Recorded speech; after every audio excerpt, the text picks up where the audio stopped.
Welcome to this deep dive into one of the darkest and most unsettling tales in American history. Well, here it is.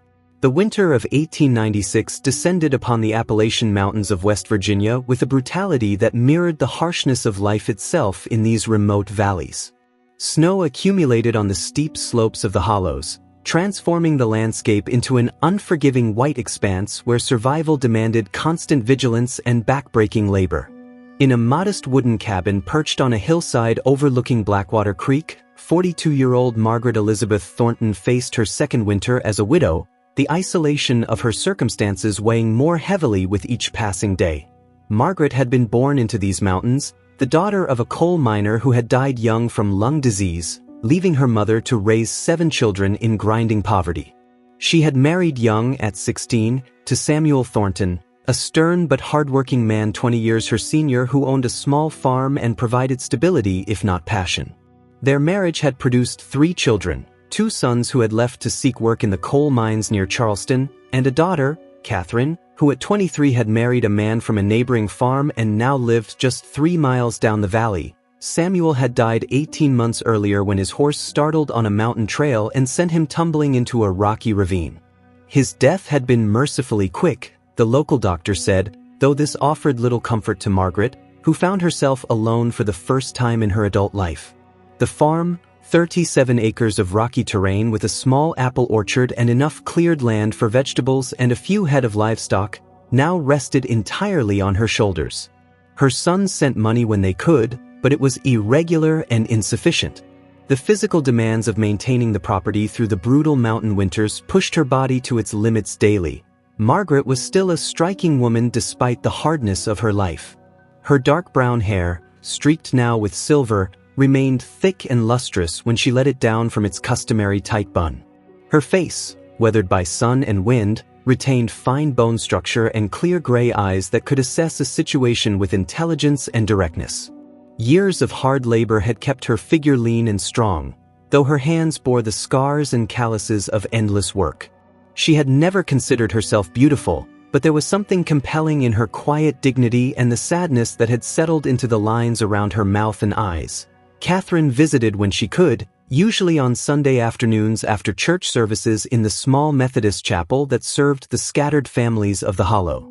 She would arrive in the wagon driven by her husband, Thomas William Harris, a man of 28 who had grown up on the adjacent farm and inherited the land when his father succumbed to pneumonia 3 winters past. Thomas was everything Samuel had not been, young and vital, with an easy smile and a gentle manner that had captured Catherine's heart when they were children playing together in the mountain streams during summer. Thomas stood just under 6 feet tall with a lean, muscular build developed from years of farming the demanding Appalachian terrain. His dark blonde hair fell across his forehead in waves that he constantly pushed back with work-roughened hands.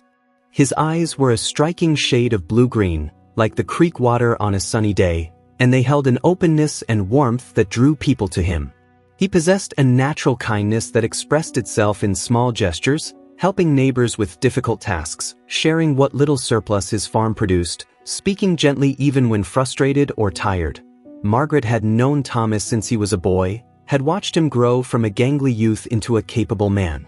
When he married Catherine, she had felt genuine happiness for her daughter, gratitude that her child had found a good husband in these harsh mountains where many women endured marriages marked by brutality or neglect. Thomas treated Catherine with respect and affection, and their marriage after 2 years had produced a baby son, little Samuel, named for Margaret's late husband. But something had shifted imperceptibly in the months since Samuel's death. Margaret found herself looking forward to Catherine's Sunday visits with an intensity that troubled her, an anticipation that had less to do with seeing her daughter and more to do with the presence of Thomas. She told herself it was simply loneliness, the natural response of an isolated widow to any human company. She convinced herself that his kindness, his willingness to help with repairs around her property, his thoughtful conversations about farming and weather and local news, filled a void left by Samuel's death that had nothing to do with Thomas himself as a man. The afternoon when everything changed began ordinarily enough. A heavy snow had fallen throughout the previous week, and Margaret had spent days struggling to keep paths clear to the barn, to haul water from the creek, to ensure her chickens and 2 cows had adequate shelter and feed. The physical exhaustion had settled into her bones, and she had fallen into bed each night too tired even to properly bank the fire in the stone hearth that dominated her main living space. Thomas arrived alone on a Tuesday morning, riding through the snow on his sturdy bay mare. Catherine had taken ill, he explained, nothing serious but a persistent cough and fever that had kept her bedridden for 3 days. His mother-in-law Sarah was staying with them to care for Catherine and the baby, and Thomas had grown concerned about Margaret managing alone in the heavy snow. He had come to check on her, to help with whatever needed doing, to ensure she had adequate firewood and supplies. Margaret felt a rush of conflicting emotions at his arrival. Relief that someone had come to help. Gratitude for his thoughtfulness. Concern for Catherine's illness. And something else, something she refused to name, a flutter of awareness that made her acutely conscious of Thomas's physical presence in her small cabin, the way his shoulders nearly filled her doorway, the sound of his voice in her quiet rooms, the warmth of his smile directed at her alone without Catherine present as a buffer. They worked together through the morning, Thomas splitting firewood while Margaret organized her storage shed, both occasionally calling out to each other about practical matters. The temperature remained well below freezing, and their breath created clouds in the crystalline air. The mountains rose around them in frozen silence, the snow-covered peaks cutting sharp profiles against a sky the color of pewter. When noon approached, Margaret insisted Thomas come inside to warm himself and share the simple meal she had prepared, bean soup with salt pork and cornbread baked in her iron skillet. They sat at her rough wooden table, steam from the soup rising between them. Thomas spoke about his farm, about his plans for spring planting, about his hopes for little Samuel's future. Margaret listened, asking questions, offering observations drawn from her own years of Appalachian farming. The conversation was easy and natural, but underneath it ran an undercurrent she could no longer ignore. She found herself watching Thomas's hands as he broke apart the cornbread, noting the strength in his fingers, the light dusting of golden hair on his forearms where he had rolled up his sleeves in the warmth of the cabin. She caught herself studying the line of his jaw, the way his eyes crinkled at the corners when he smiled, the movement of his throat when he swallowed. Margaret looked away, disturbed by her own thoughts. This was her daughter's husband, her grandson's father, a man half her age. What she was feeling was wrong, shameful, a betrayal of everything decent. She stood abruptly, busying herself clearing the dishes, keeping her back to Thomas as she worked at the basin of water heating near the fire.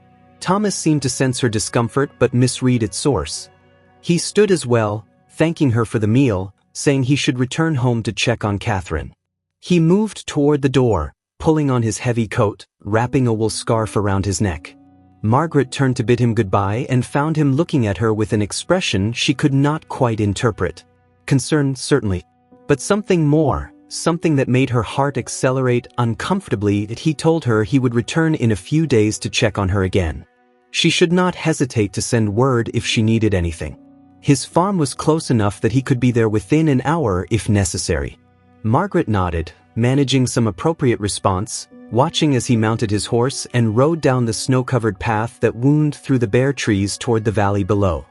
After he left, Margaret sat heavily in the chair Samuel had occupied for 26 years of their marriage.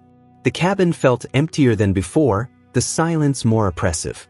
She tried to pray, tried to ask God to remove these inappropriate feelings, to restore her to proper thinking. But the prayers felt hollow, words without conviction. She could still smell the faint scent of Thomas in her home, something clean and masculine, wood smoke and cold air, and something essentially him. The days that followed brought a brutal cold snap that kept Margaret confined largely to her cabin and barn. She performed the necessary chores, caring for her animals, maintaining her fires, rationing her supplies. But her mind returned constantly to that afternoon, to Thomas sitting at her table, to the way she had felt in his presence. She tried to analyze it rationally. She was lonely, desperately so, and Thomas represented youth and vitality and kindness. It was natural to be drawn to such qualities after losing a husband who had been, if honest, more provider than companion. This was grief manifesting in confused ways. It would pass, but it did not pass. Instead, it intensified, becoming a constant ache beneath her daily routines. She found herself imagining Thomas's return, rehearsing conversations they might have, wondering what he thought of her. Did he see her as simply his elderly mother-in-law, a woman past her prime who needed assistance? Or had he noticed anything, felt any awareness of her as a woman? The thought mortified her even as she could not stop herself from entertaining it. Catherine recovered from her illness, and the Sunday visits resumed. Margaret watched Thomas and Catherine together with a new and terrible attention. She observed how he touched her daughter's elbow to guide her through the snow, how he listened when Catherine spoke, how he held little Samuel with obvious affection. They seemed happy, their marriage solid and affectionate in the ways that mattered in these mountains, built on mutual respect and shared labor and simple genuine caring. This should have provided relief, confirmation that her feelings were misplaced and inappropriate. Instead, Margaret felt a burning sensation she eventually recognized as jealousy. She was jealous of her own daughter, jealous of Catherine's youth and her claim on Thomas, jealous of the life they were building together. The recognition of this emotion filled her with profound shame. What kind of mother felt such things? What kind of woman entertained such thoughts about her daughter's husband? February arrived with alternating periods of heavy snow and brief thaws that turned the mountain paths into rivers of mud. Thomas continued to visit periodically, sometimes with Catherine, sometimes alone when farm work or the baby kept his wife at home. Each solitary visit increased Margaret's torment.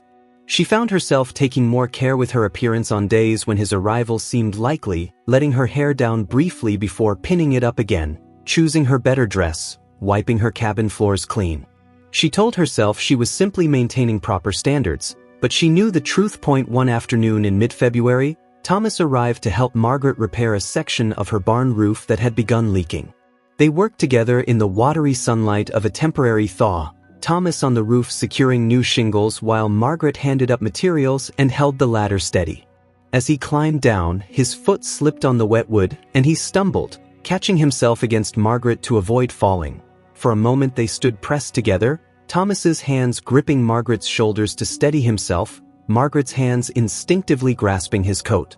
They were close enough that she could see individual droplets of melted snow in his hair, could feel the warmth of his body through their layers of clothing, could see her own reflection in his startled eyes.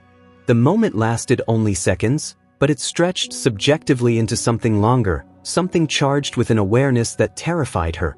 Thomas stepped back quickly, apologizing, making light of his clumsiness. But his face had flushed, and he would not quite meet her eyes as he gathered his tools. He left soon after, claiming work that needed completing before dark, and Margaret stood alone in her muddy barnyard, trembling not from cold but from the realization that something fundamental had shifted between them. That moment of physical contact had been accidental, innocent, but it had revealed something neither of them could now ignore. March brought the first real signs of spring to the West Virginia mountains, though winter maintained its grip through periodic storms that reminded the residents of these hollows never to trust the warming weather too early. The days lengthened noticeably, and the snow began its slow retreat from the valleys, revealing the brown earth beneath. Blackwater Creek swelled with meltwater, its voice rising from a whisper to a roar that echoed through the hollow. Margaret emerged from her winter isolation like the bears from their dens, blinking in the stronger sunlight, assessing the damage the season had wrought on her property. The barn needed more extensive repairs than she had realized. Several fence sections required complete rebuilding. Her chicken coop had suffered storm damage that allowed predators access, and she had lost half her flock. The apple orchard needed pruning, and her small vegetable plot required preparation for spring planting. The list of necessary tasks overwhelmed her, and for the first time since Samuel's death, Margaret seriously considered whether she could continue managing the farm alone. Her sons had their own struggles in the coal mines and could offer limited help. Catherine had a household and child to care for. The reality of her situation pressed down with a weight that made her chest feel tight and her breathing shallow. Thomas seemed to sense her desperation without her speaking it. His visits increased in frequency as spring approached, and he began arriving earlier in the day, staying later, accomplishing in hours what would have taken Margaret days of struggling alone. He rebuilt her fence sections with sturdy new posts cut from trees on her property. He repaired her barn roof completely, replacing rotted boards and ensuring proper drainage. He helped her prune the apple trees, sharing knowledge his father had passed to him about maintaining healthy orchards in the challenging mountain climate. After he left, Margaret sat heavily in the chair Samuel had occupied for 26 years of their marriage. The cabin felt emptier than before, the silence more oppressive. She tried to pray, tried to ask God to remove these inappropriate feelings, to restore her to proper thinking. But the prayers felt hollow, words without conviction. She could still smell the faint scent of Thomas in her home, something clean and masculine, wood smoke and cold air, and something essentially him. The days that followed brought a brutal cold snap that kept Margaret confined largely to her cabin and barn. She performed the necessary chores, caring for her animals, maintaining her fires, rationing her supplies. But her mind returned constantly to that afternoon, to Thomas sitting at her table, to the way she had felt in his presence. She tried to analyze it rationally. She was lonely, desperately so, and Thomas represented youth and vitality and kindness. It was natural to be drawn to such qualities after losing a husband who had been, if honest, more provider than companion. This was grief manifesting in confused ways. It would pass, but it did not pass.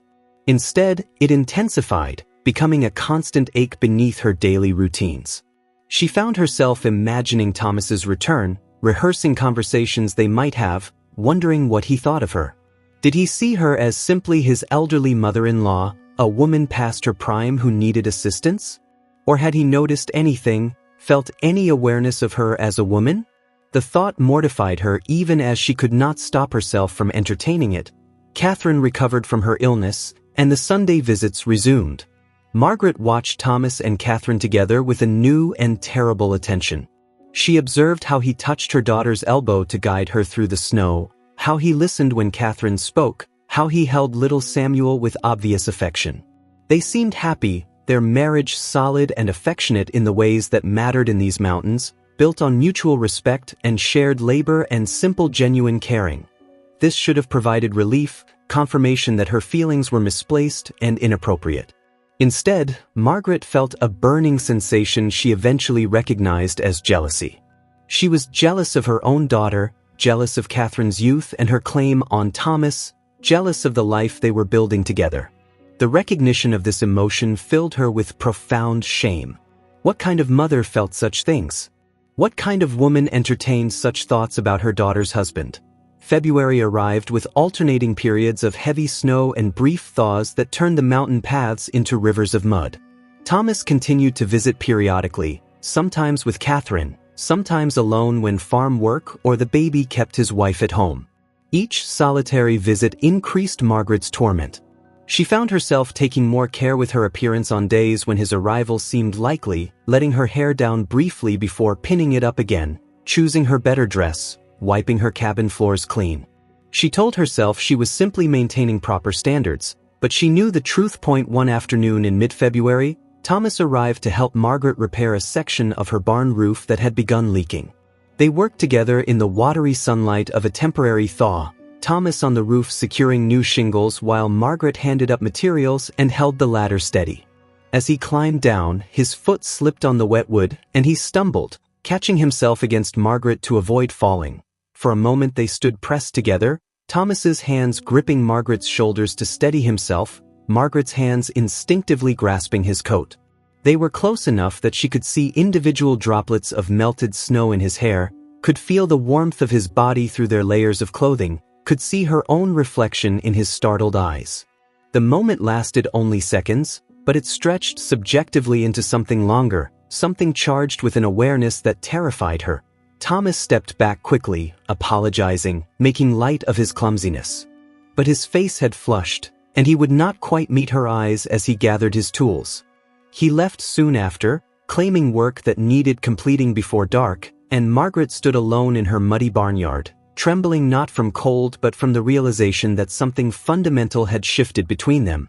That moment of physical contact had been accidental, innocent, but it had revealed something neither of them could now ignore. March brought the first real signs of spring to the West Virginia mountains, though winter maintained its grip through periodic storms that reminded the residents of these hollows never to trust the warming weather too early. The days lengthened noticeably, and the snow began its slow retreat from the valleys, revealing the brown earth beneath. Blackwater Creek swelled with meltwater, its voice rising from a whisper to a roar that echoed through the hollow. Margaret emerged from her winter isolation like the bears from their dens, blinking in the stronger sunlight, assessing the damage the season had wrought on her property. The barn needed more extensive repairs than she had realized. Several fence sections required complete rebuilding. Her chicken coop had suffered storm damage that allowed predators access, and she had lost half her flock. The apple orchard needed pruning, and her small vegetable plot required preparation for spring planting. The list of necessary tasks overwhelmed her, and for the first time since Samuel's death, Margaret seriously considered whether she could continue managing the farm alone. Her sons had their own struggles in the coal mines and could offer limited help. Catherine had a household and child to care for. The reality of her situation pressed down with a weight that made her chest feel tight and her breathing shallow. Thomas seemed to sense her desperation without her speaking it. His visits increased in frequency as spring approached, and he began arriving earlier in the day, staying later, accomplishing in hours what would have taken Margaret days of struggling alone. He rebuilt her fence sections with sturdy new posts cut from trees on her property. He repaired her barn roof completely, replacing rotted boards and ensuring proper drainage. He helped her prune the apple trees, sharing knowledge his father had passed to him about maintaining healthy orchards in the challenging mountain climate. Margaret knew she should discourage his help, should insist on hiring someone or managing somehow on her own. But she could not bring herself to turn him away. She needed the help desperately, yes, but more than that, she craved his presence with an intensity that frightened her. The days when he came were the only days when the heavy loneliness that had settled over her life lifted. When he was there, working alongside her, talking with her, sharing meals at her table, she felt alive in a way she had not experienced in years, perhaps ever. They developed an easy rhythm of working together. Margaret proved herself capable and strong, never shying from difficult labor, matching Thomas's pace in a way that earned his obvious respect. He began asking her advice about his own farm, deferring to her greater experience in managing livestock and planning crop rotations for the challenging mountain growing season.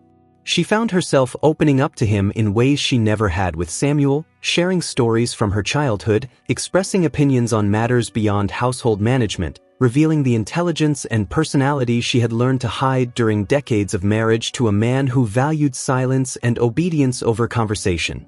Thomas listened with genuine interest, asking questions, laughing at her dry observations about their neighbors, sharing his own thoughts and dreams.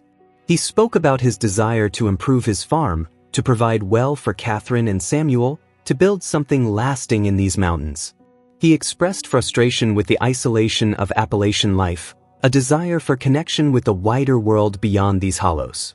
He revealed a thoughtfulness and sensitivity that made Margaret's heart ache with emotions she could no longer deny. She was falling in love with him.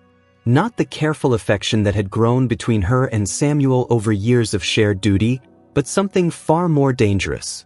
A passionate, consuming attraction that occupied her thoughts constantly, that made her heart race when she heard his voice, that filled her dreams with scenarios she would never speak aloud.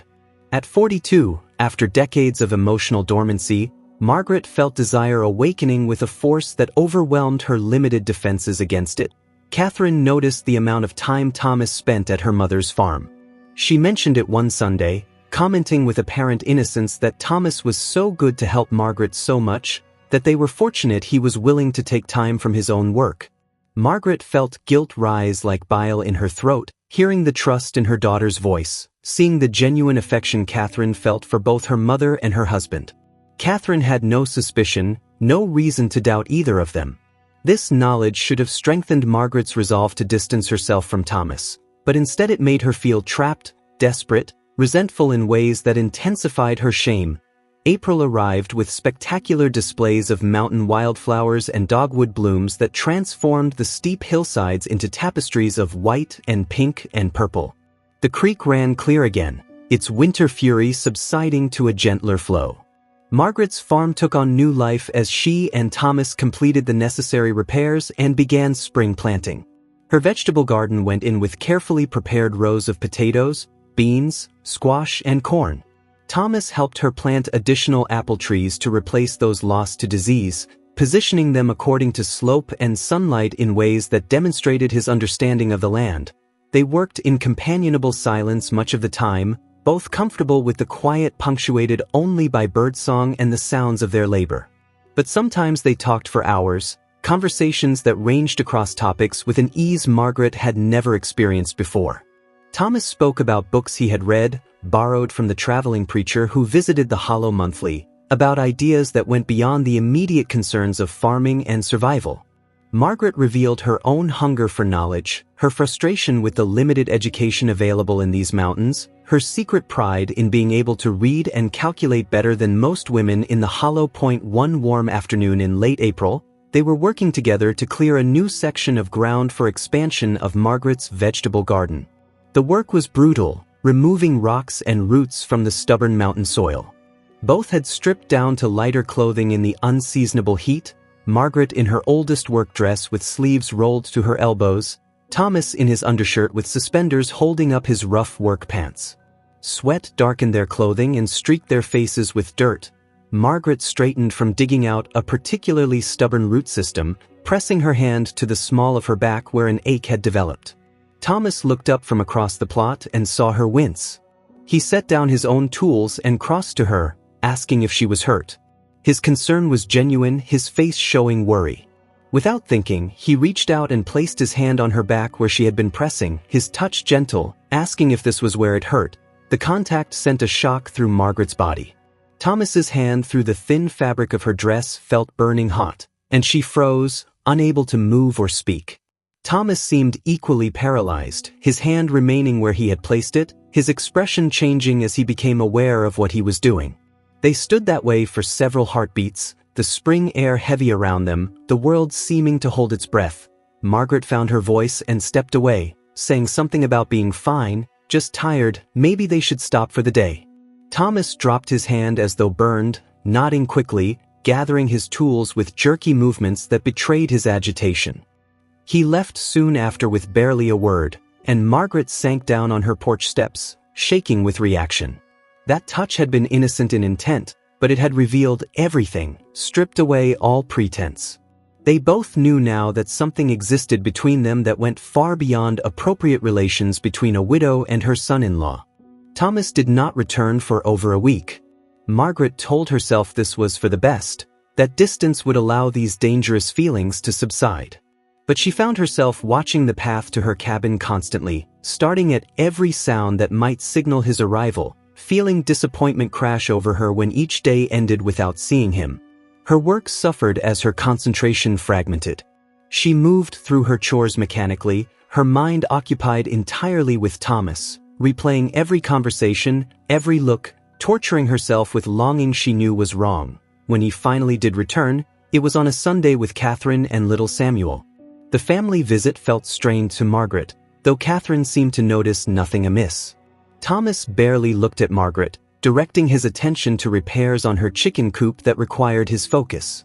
Margaret prepared Sunday dinner with trembling hands, hyper-aware of Thomas's presence in her home, of how carefully they were both avoiding any interaction beyond what was absolutely necessary. After the meal, Catherine went to lie down with the baby, who had become fussy. Thomas stepped outside, and Margaret followed after a few minutes, unable to bear the tension any longer.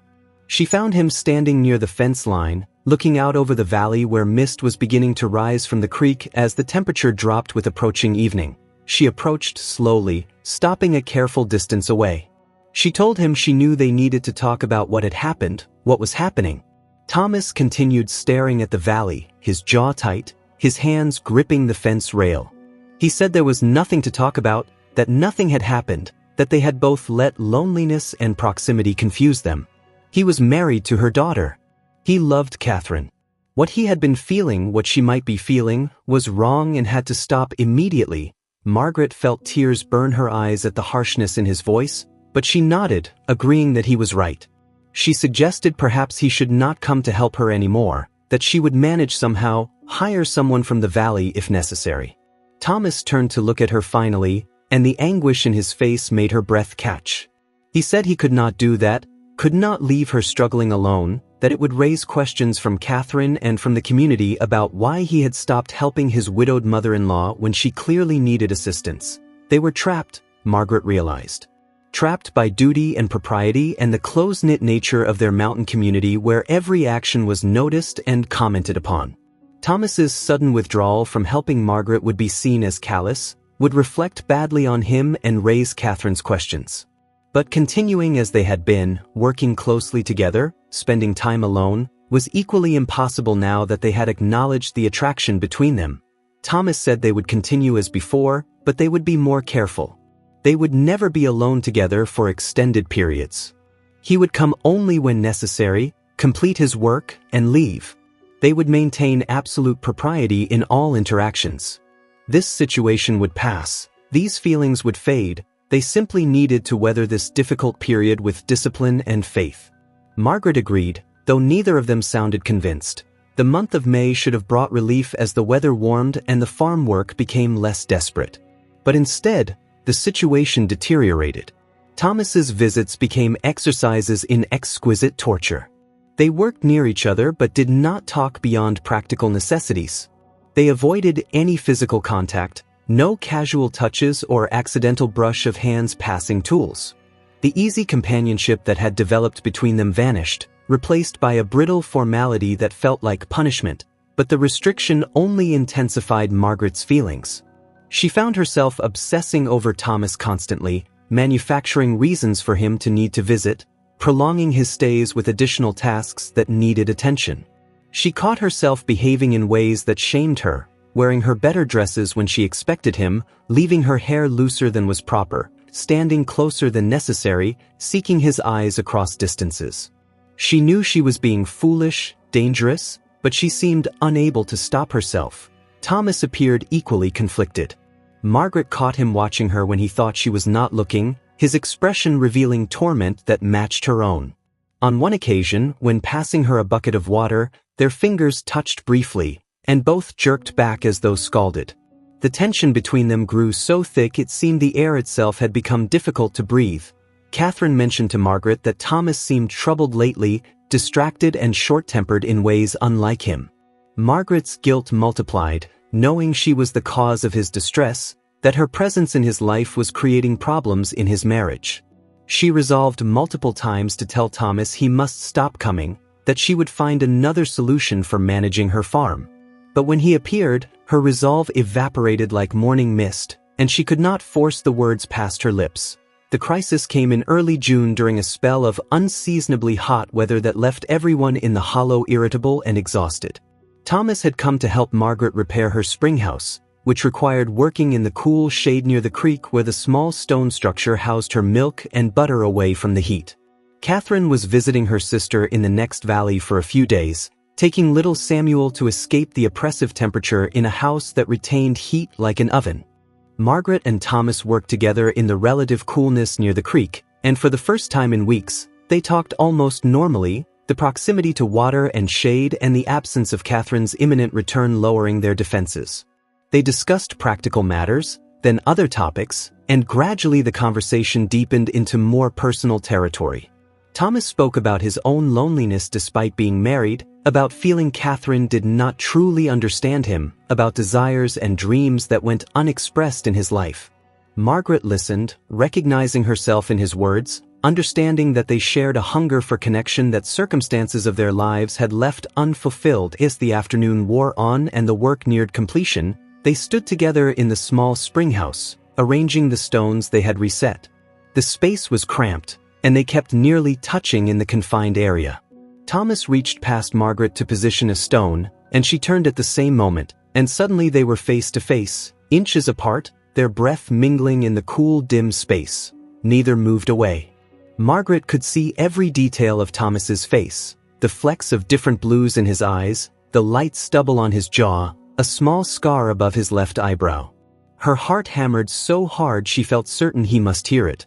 Thomas raised his hand slowly as though fighting his own movement, and touched her face, his calloused fingers gentle against her cheek. Margaret closed her eyes at the contact, a sound escaping her throat that was almost a sob. Thomas spoke her name, just her name, in a voice rough with emotion. She opened her eyes to find him looking at her with naked longing that surely mirrored her own. The months of restraint, of denied desire, of torturous proximity without touch, collapsed in that moment. Thomas leaned forward, and Margaret rose to meet him, and their lips came together with a desperation that obliterated thought and conscience and consequence. The kiss in the spring house lasted only moments before they broke apart, both horrified by what they had done. Thomas stumbled backward, hitting his head on the low stone ceiling, and the sharp pain seemed to snap them both back to reality. They stood staring at each other in the dim coolness, their breathing harsh and ragged, the magnitude of their transgressions settling over them like a physical weight. Thomas spoke first, his voice shaking, saying they could never do this again, that they had made a terrible mistake, that they had to forget this had happened. Margaret nodded mutely, unable to speak, her lips still burning from the contact, her entire body trembling with reaction.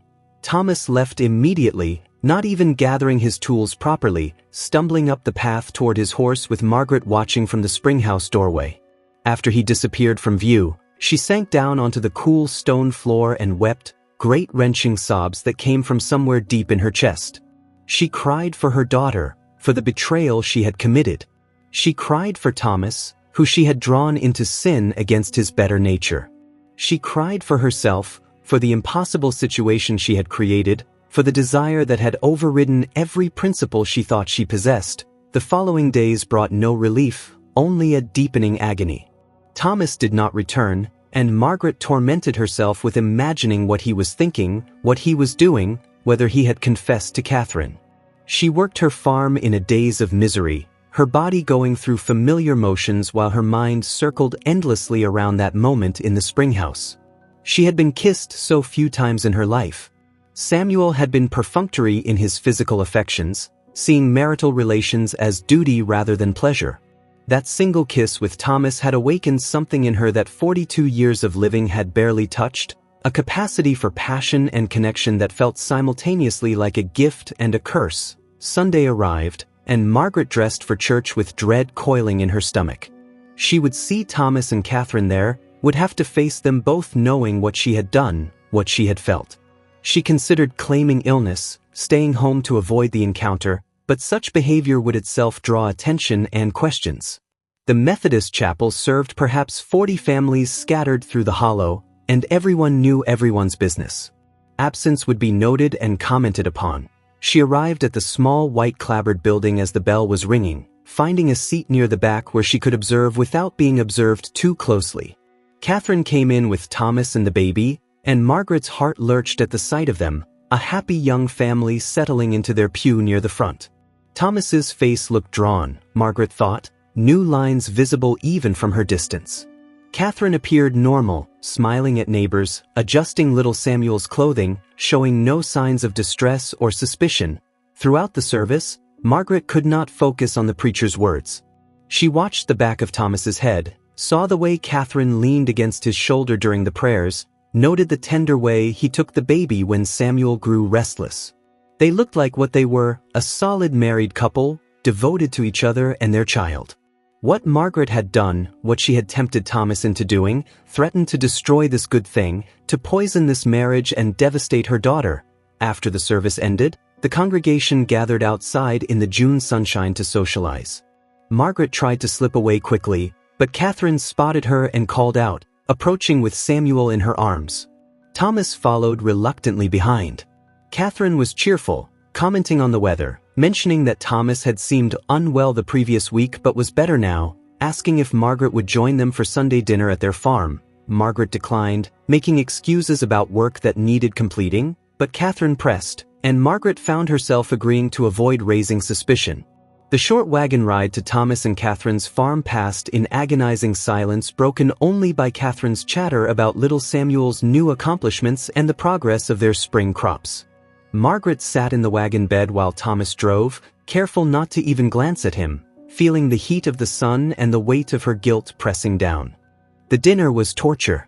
Margaret sat at their table, ate food Catherine had prepared, played with her grandson, and felt like the worst kind of fraud.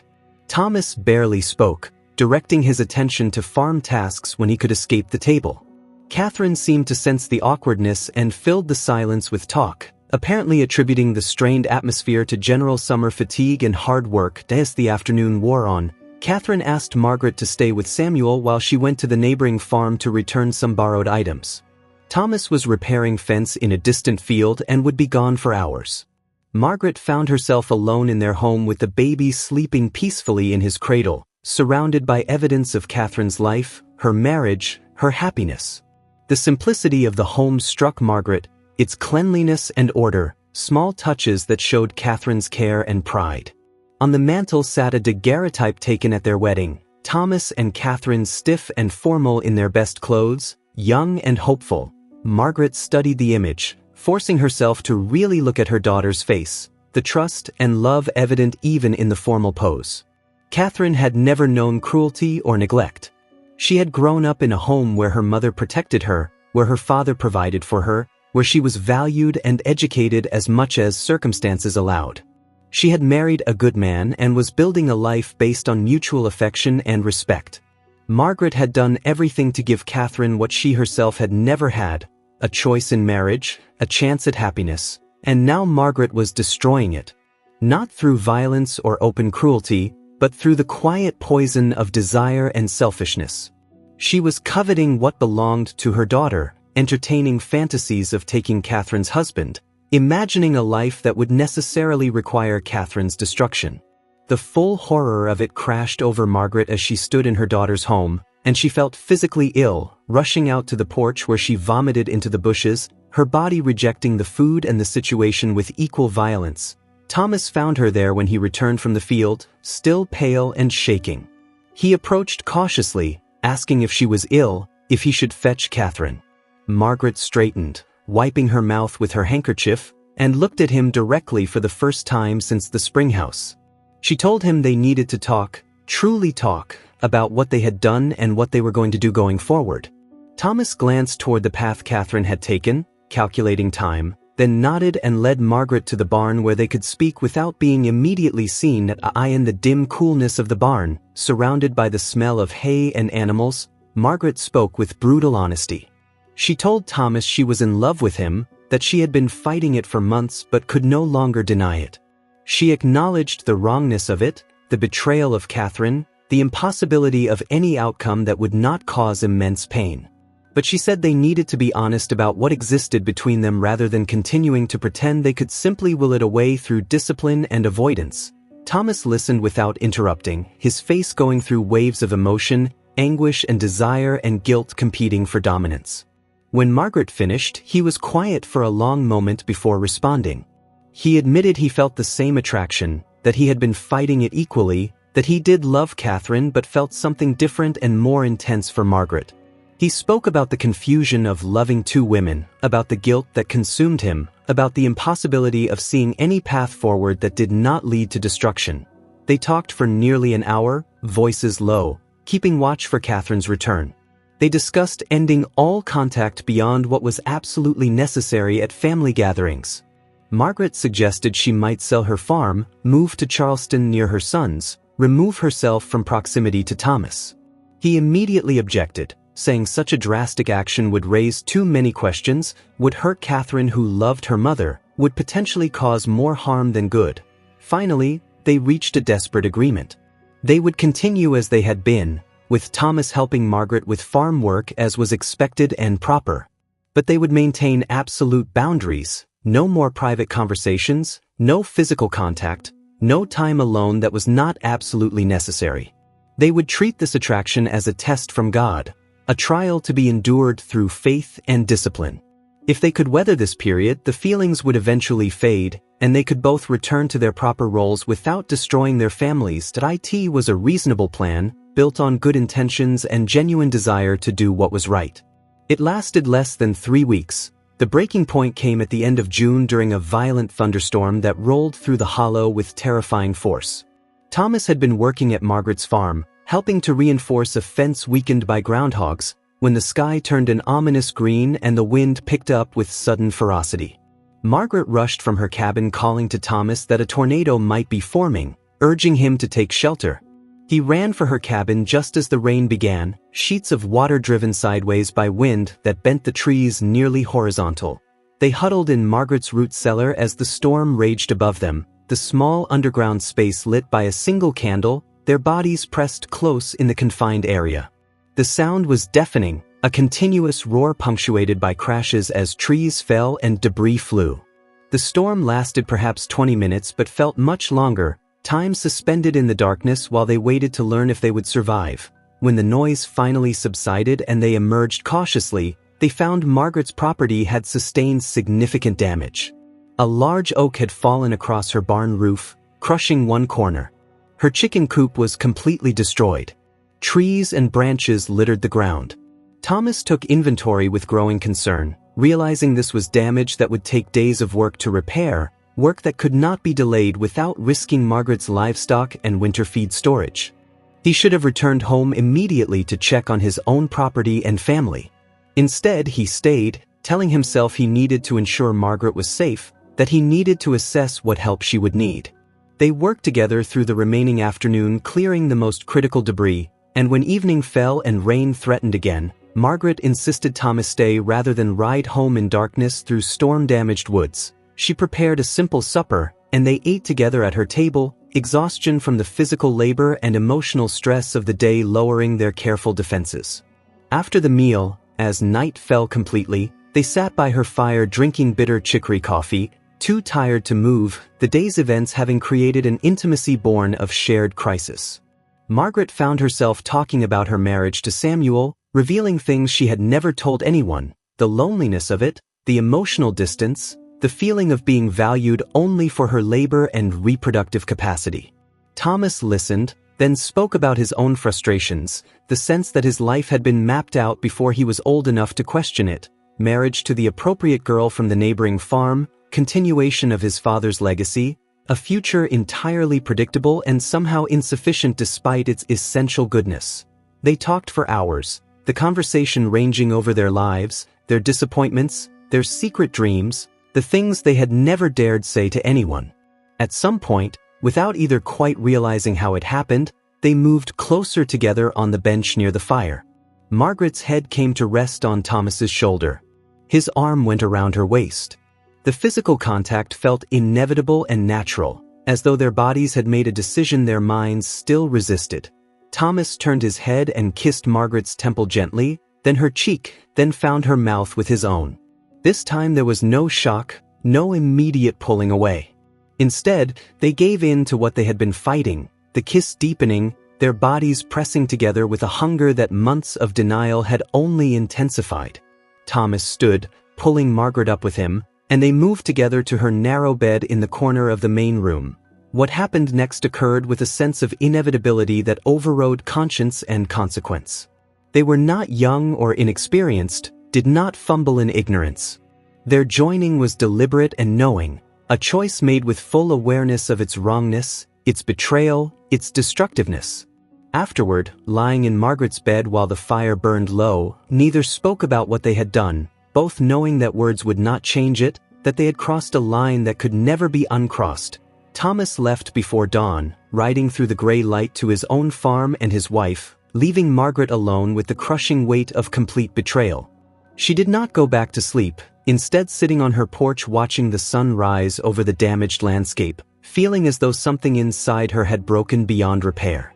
She had become exactly what she had been raised to despise, an adulteress, a woman who would steal her own daughter's husband, a mother who had betrayed her child in the most fundamental way possible.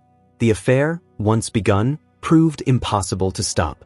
Thomas returned 2 days later, ostensibly to help with storm repairs, and they fell into each other's arms with a desperation that bordered on madness. Over the following weeks, they found ways to meet, stolen hours when Catherine believed Thomas was helping Margaret with necessary work, when Margaret's empty cabin became a refuge for a relationship both knew was doomed but neither could abandon. The summer of 1896 in the West Virginia mountains had brought abundant crops, warm weather, and prosperity to many families in the Hollow.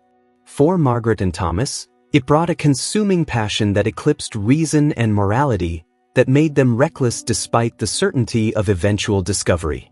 Margaret felt herself splitting into two people, the loving mother and grandmother who visited Catherine and cooed over little Samuel, and the desperate woman who gave herself to Catherine's husband with increasing abandon whenever opportunity arose. The cognitive dissonance created a kind of madness, allowing her to hold both realities simultaneously without completely shattering.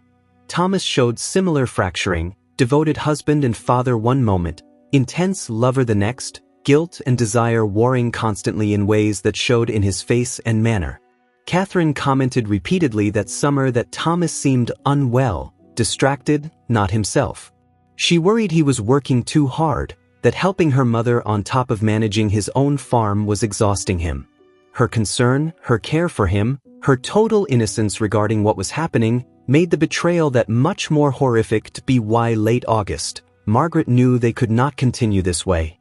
The strain was destroying both of them, the constant lies eroding any possibility of peace or happiness even in the stolen moments they shared. She told Thomas they had to end it, that they were going to be discovered, that the damage they were causing to themselves and others would only multiply the longer they continued. Thomas agreed in principle but seemed unable to stay away, returning to her farm repeatedly, drawn by forces neither of them could fully understand or control. The community had begun to notice and comment on the amount of time Thomas spent at Margaret's farm. Whispers started, neighbors mentioning to Catherine that her husband was very devoted to helping her mother. Was she sure he was not neglecting his own farm and family? Catherine defended Thomas, praising his kindness and sense of duty, but Margaret could see doubt beginning to creep into her daughter's eyes, questions that Catherine did not yet want to fully form but that were growing nonetheless. The end, when it came, was brutal and inevitable. In early September, Catherine arrived at Margaret's cabin unexpectedly on a Tuesday afternoon when she normally would have been helping a neighbor with canning. She found Thomas's horse tied near the barn, came looking for her husband, and discovered him with her mother in circumstances that left no room for alternative interpretation. The sight of her husband and her mother together destroyed Catherine in ways that went beyond words, the betrayal so complete and fundamental that it shattered her understanding of reality itself. The moment of discovery unfolded with a horrific slowness that Margaret would relive in nightmares for the rest of her life. Catherine stood frozen in the doorway of the cabin, her face going through stages of confusion to comprehension to devastation that took only seconds but felt like hours. Thomas scrambled to his feet, trying to speak, reaching toward his wife with words tumbling out in desperate attempts at explanation that died unfinished as the futility of them became apparent. Margaret remained where she was, unable to move, watching her daughter's world collapse and knowing she had been the instrument of that destruction. Catherine's first sound was not a scream but a low moan, an animal noise of pure anguish that seemed to come from the deepest part of her being. She backed away from the doorway as Thomas advanced, her hands held out as though to ward off a physical blow. When he tried to touch her, she jerked away violently, and the rejection in that movement was so complete that Thomas stopped as though he had hit a wall. Catherine's eyes went to Margaret, and the look in them was worse than any words could have been, a mixture of betrayal and incomprehension and something that looked like horror at confronting a monster she had never imagined could exist. Catherine turned and ran, stumbling down the path toward where she had left her wagon. Thomas ran after her, calling her name, and Margaret finally forced herself to move, following them both out into the September afternoon that suddenly felt cold despite the warm sunshine. Catherine reached the wagon and wheeled on Thomas when he caught up to her. Her voice when she found it was raw with pain, demanding to know how long this had been happening, screaming questions about where, when, how many times, each answer he gave driving her further into hysteria. Margaret approached slowly, trying to speak, to somehow explain the inexplicable, to convey remorse that felt inadequate for the magnitude of the betrayal. Catherine saw her mother coming, and the fury that transformed her face was terrifying. She launched herself at Margaret with a violence neither Thomas nor Margaret had anticipated, her hands becoming claws that tore at Margaret's face and arms, her screams now fully formed, calling Margaret every vile name available in her vocabulary, names daughters should never have to know, much less use toward their mothers. Thomas pulled Catherine away physically, restraining her while she fought against him, sobbing and screaming. Neighbors had heard the commotion and were beginning to emerge from their cabins, drawn by the sound of distress. Catherine saw them coming and seemed to realize suddenly that this private catastrophe was about to become public knowledge. She wrenched herself free from Thomas and climbed into her wagon, taking up the reins with shaking hands. Thomas tried to climb up beside her, but Catherine struck at him with the buggy whip, a blow that caught him across the face and left a bright line of blood. She told him never to touch her again, that he was dead to her, that she would rather sleep in the barn than share a bed with him after what he had done. She demanded he not come home, that he stay away from her and Samuel, that she never wanted to see his face again as long as she lived. Then she whipped the horse into motion and careened down the path at a speed dangerous on the rough mountain trail, leaving Thomas and Margaret standing in her wake while neighbors drew closer, their faces avid with curiosity and judgment. The scandal exploded through the hollow like the summer storm that had begun this nightmare. By evening, everyone within 10 miles knew that Thomas Harris had been carrying on an affair with his own mother-in-law, that Margaret Thornton was an adulteress who had seduced her daughter's husband, that Catherine Harris had discovered them together in circumstances that left no doubt about their relationship. The story grew in the telling, details added and embellished, moral condemnation swift and absolute. Margaret remained in her cabin, barring the door against visitors who came not to comfort but to condemn. Through her window she saw groups of women from the church standing on the path pointing at her house, their faces hard with righteous judgment. Someone threw rocks at her cabin that night, shattering a window. A rough sign appeared on her gate the next morning, crudely painted with the word Jezebel in dripping letters. Thomas had nowhere to go. Catherine had meant her banishment literally, and when he approached their home that evening, he found his clothes and possessions thrown out into the yard and the door barred against him. He could hear Samuel crying inside and Catherine's voice broken with weeping. He stood outside his own home pleading for hours until darkness fell and he finally accepted she would not relent.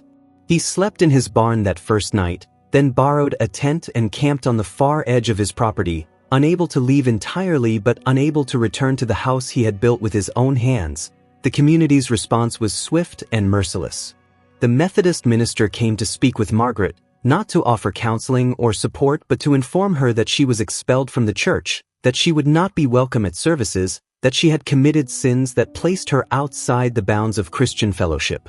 When she tried to explain, to convey the complexity of what had happened, he cut her off, telling her that adultery was adultery regardless of circumstance, that she had destroyed her daughter's marriage and her own reputation, that she needed to pray for forgiveness but should not expect mercy from the community she had scandalized. Catherine left the hollow 2 weeks after the discovery, taking little Samuel and going to stay with her mother's sister in Charleston. Before she left, she came to Margaret's farm one final time, not to reconcile but to sever all ties permanently.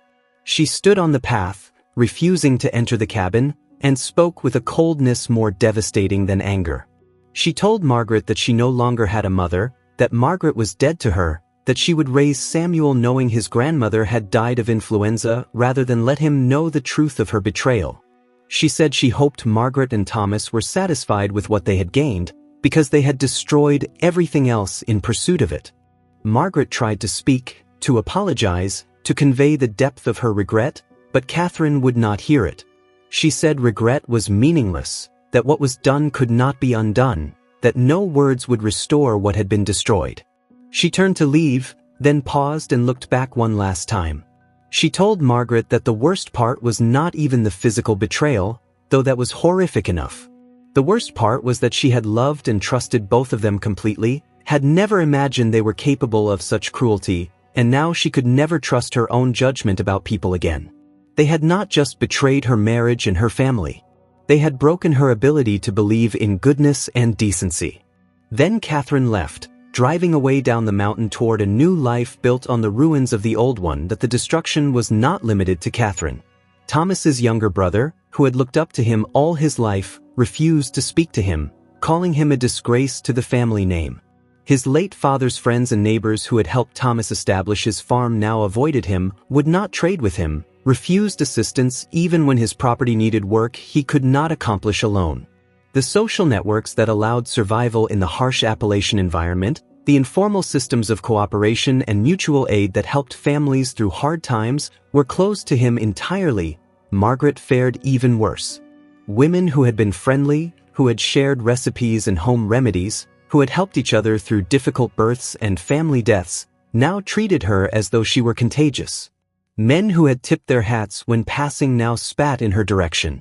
Children threw stones and called her names their parents had taught them. The traveling merchant who brought supplies monthly refused to sell to her, forcing her to make the difficult journey to the valley store where she was served reluctantly and overcharged for basic goods. The isolation was crushing. Margaret had always known loneliness in her widowhood, but this was different, active shunning rather than simple absence of company. She worked her farm alone now, Thomas unable to help even had she wanted him to, both of them aware that any continued association would only worsen their situations. The physical labor that had felt manageable with help became overwhelming alone. Her harvest that fall was poor, much of her crop lost because she could not handle the work in time. She sold what she could, receiving unfair prices from buyers who knew she had no alternatives, and faced the approaching winter knowing her supplies were inadequate. Thomas's situation deteriorated as well.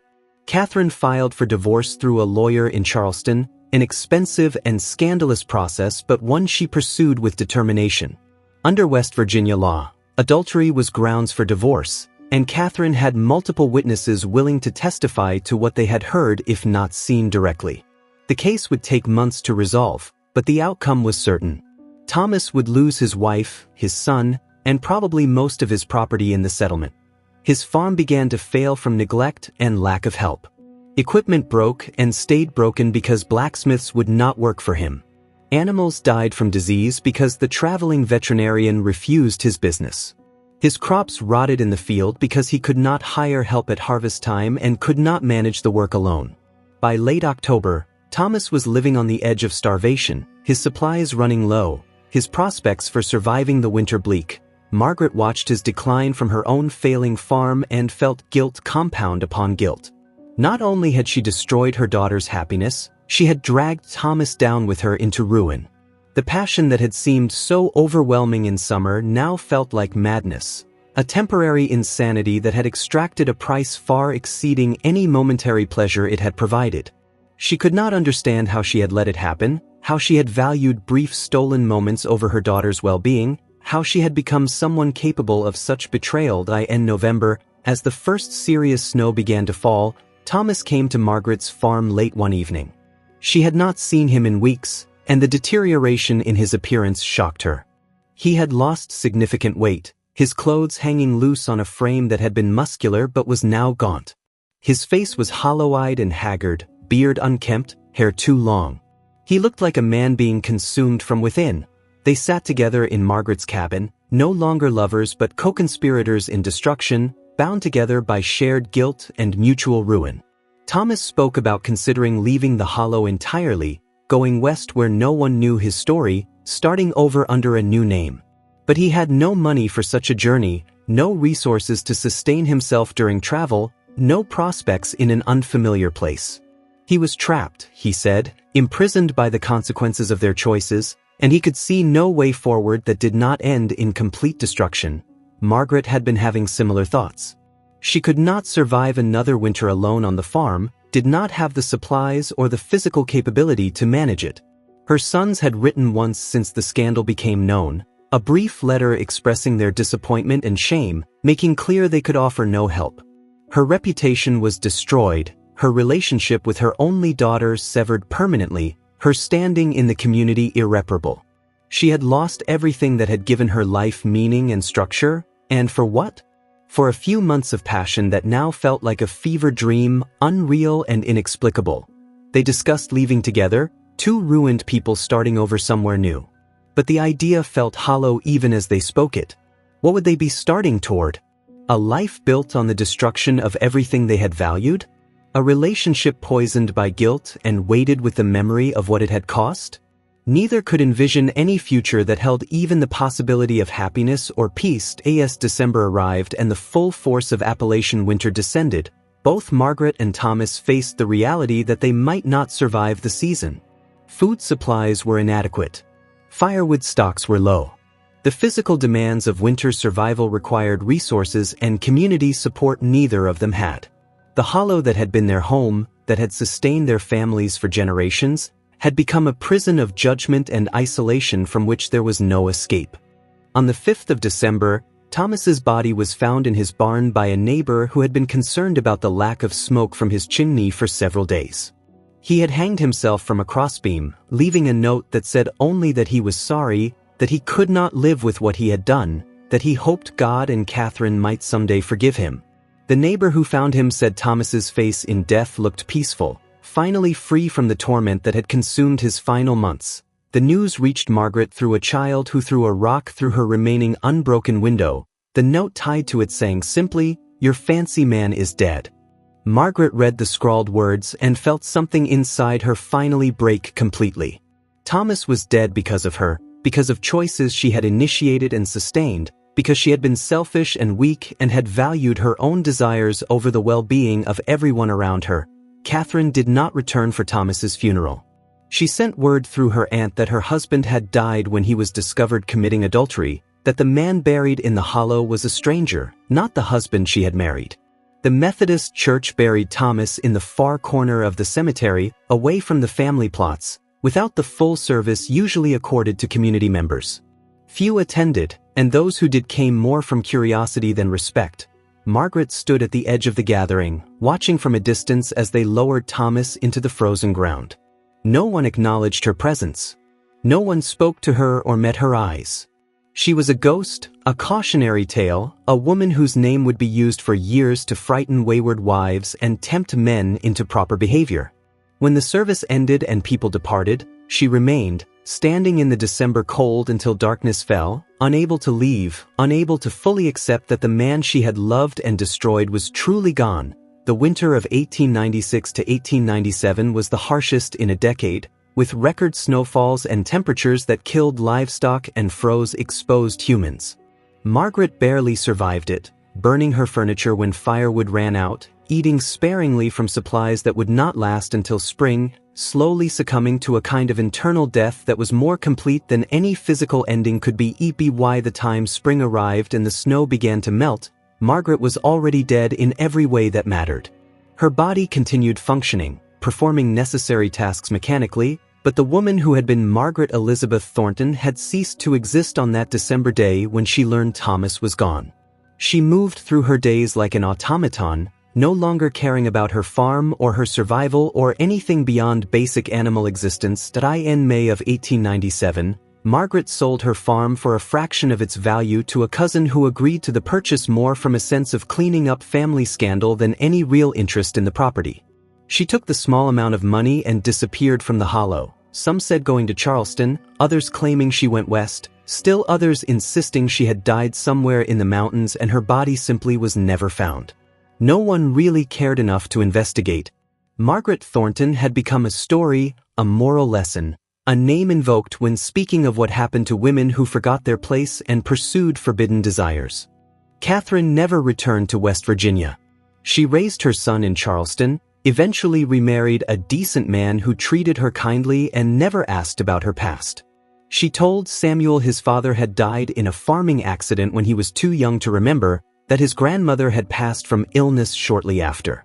She built a new life built on necessary fictions, never speaking of what had happened in that hollow in the summer of 1896. But those who knew her said she was never quite the same after, that something essential had been lost, that she went through life with a careful wariness, trusting no one completely, never allowing herself to be vulnerable in the ways that create true intimacy. The story of Margaret Thornton and Thomas Harris became legend in the Appalachian hollows, told and retold with variations that emphasized different moral lessons. Some versions painted Margaret as a calculating seductress who deliberately destroyed her daughter's marriage. Others suggested Thomas had been the instigator, taking advantage of a vulnerable widow. The truth, as complicated and human as it was, got lost in the retellings, simplified into a cautionary tale about the wages of sin and the importance of controlling base desires. The two families that had been destroyed never recovered. Catherine's children grew up without grandparents, without extended family connection, without roots in the mountains that had sustained their people for generations. Thomas's brother inherited his farm but never married, unable to trust his judgment about women after watching his admired older brother's catastrophic choices. The hollow itself seemed diminished, the scandal having revealed fault lines in the community's cohesion that never fully healed. In the end, what had begun as genuine if misplaced affection between two lonely people resulted in destruction that rippled outward in waves, touching dozens of lives, breaking bonds of family and community trust that had been built over lifetimes. The price of that brief summer of passion was extracted over years, paid in suffering and loneliness and broken relationships that could never be mended. And somewhere in the vast American landscape, if she survived at all, Margaret Thornton carried the weight of it alone, a burden that made the harsh Appalachian winters seem gentle by comparison. To uncover more stories that reveal the hidden secrets and forgotten mysteries of the past, leave a like if this deep investigation kept you hooked until the end. I invite you to subscribe to the channel. Did you know that 80% of people who watch aren't subscribed and end up missing incredible stories? It costs nothing. Oh, and tell us in the comments where you're watching from and share other dark tales that, in your opinion, deserve to be explored here on the channel. See you soon.